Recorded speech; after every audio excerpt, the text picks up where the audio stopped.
my first question's for Ariela and Daniel.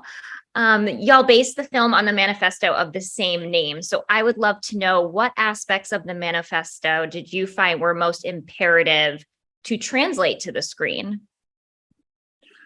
I think that maybe one of the key things was just the idea that, like, in talking about climate, and what we are going to do about it, like, not really manifesting this in a singular person who is like a bad guy, not there's no evil oil executive, there's no, but it's infrastructure, it's machines and chemicals that are choking our planet and killing us. And so I think, there's a lot of details, there's a lot of things, there's a lot of ideas, but I think that, like, on kind of the biggest picture level, the fact that, the bad guy is a pipeline is, I think, something that really informed the structure and kind of the ideology of the movie.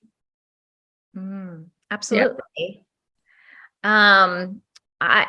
I really enjoyed how the characters debated in this film. There's a really beautiful scene when they're kind of having some downtime, drinking a little bit, like having fun. And it sparks a lot of debate. But I thought it was very powerful that they're exhibiting strong opinions, yet they're not insulting each other. And I know that the film will create many conversations, which is very exciting. I'd love to hear from all of you how storytelling has helped create conversations within your communities and how essential storytelling can be to create conversation around topics that deserve and need more attention. That's a great question. Yeah. I think for me personally, when I read this script, I was so fascinated by the story. And to be honest, I didn't have a lot of knowledge about this topic, but just talking to you guys and the wealth of knowledge that they had about it and sharing their stories and talking to all these people that they did the research on, that's what made me be like, I have to do this story. And I, started to dig in and, do the reading, listen to the books, this podcast, and be informed on this topic. So I think it's really important. I think that, a lot of people's experience, especially in a post-COVID or currently COVID world is kind of informed heavily through media and through storytelling, just quite literally, because there's so much kind of isolation from each other.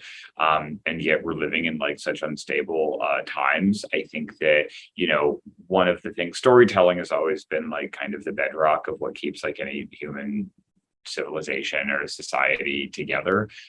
But I think that telling stories through kind of mass media, through film and cinema, I think is a really important way to communicate with people and to spread ideas. And a lot of what we wanted to do with this movie was take these ideas that are in Andreas's book that I think are really important and really resonant and really provocative, and not endorse them, but to kind of dramatize them and bring them to screen and kind of say, okay, well, what happens not just if we see these ideas expressed through actual people, but then we kind of give a much wider audience the opportunity to engage with them, to talk about them, to think about them, and especially with how important they are.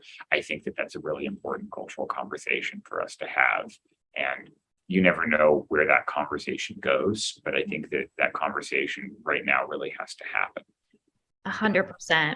And I think, for me, all good storytelling educates and creates empathy. I think this is what this film does beautifully. It definitely sparked so much questions. I haven't stopped thinking about the film. I've been thinking, these characters have been sitting with me, but also just my thoughts on everything that's brought up in the film has been sitting with me for the last few days. And I thank you for that. I thank you for, not only giving me that education, but allowing me to sort of simmer on those thoughts and to debate them with friends and family. I also thought it was really powerful that the film does not focus on a group of individuals it focuses on a group of individuals rather than a protagonist, shedding light on the multiple singular experiences, which created, I think, an urgency that was needed. Can you talk about how, even though a lot of these characters have been through it, they've been through a lot, they're never victimized, and the importance of that choice? I don't think that was ever a conversation we even had. It wasn't a conscious choice. It was just we were writing from a very personal place for a lot of these characters. We were writing ourselves into these characters. We were writing our friends. A lot of the original conversations around this movie was just, what if us and our friends did this? And like, what would that be like? What would these conversations be? How would we do it? How would we get away with it? Could we get away with it? And when you're writing from that sort of personal place, and especially characters that are based off of you and your friends, it's just not how you think about real people most of the time. Yeah. I think that's like a central tension between Theo and Alicia's relationship, is that I think that on some level they're not victims, or they don't feel victimized precisely because they're taking action. But I think that is one of the major tensions in that relationship, is that, Alicia doesn't necessarily want Theo to take action. And that's something that is complicated. You know what I mean? And I think that's, I think, part of what's motivating Theo to do something, is that she's like, she doesn't want to just sit and kind of have her body fall apart out from under her. And so I think that maybe it's that they're just inherently not victims. They're all kind of flawed in their own ways. They're all kind of lying about something. And I thought at first that Sochi, when I first read it, was going to be the protagonist and like the hero of the movie. And then you're the anti-hero. Yeah. Really I was very anti that idea. Yeah. I remember people kept wanting me on set to be Danny Ocean, and I was like, why?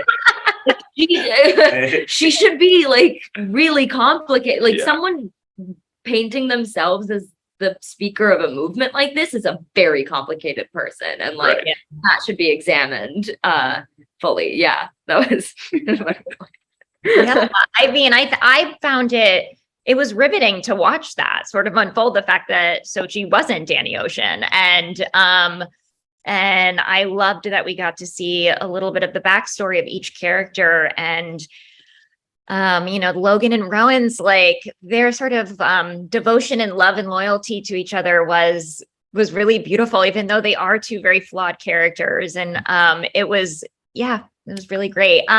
I know I have to wrap, but I would love to know, if anything, but I love to ask this question: what did making this film teach you most about yourselves? I know it's a big one. That's a good question. I mean, this process with us being in the middle of the desert for a month shooting this for real, it was very physical and involved and emotionally. I'd say it taught me I need to hire an assistant. Yeah. To negotiate a contract. I like that. I would say it taught me trust, because I would annoy the shit. Can I say shit? Yeah. I would annoy them so much because I truly went to them for help. And I read the script and I thought, I have to do this movie. Then I was doing this movie and I was like, shit, I'm doing this movie and I need guidance. And I needed to trust the process, because it ended up being one of the coolest things I've ever been a part of. And I'm so proud of it. Yeah, it is. It's really a remarkable film. I feel very grateful that it exists. So thank you to all of you. Enjoy the festival, and thanks for your time today.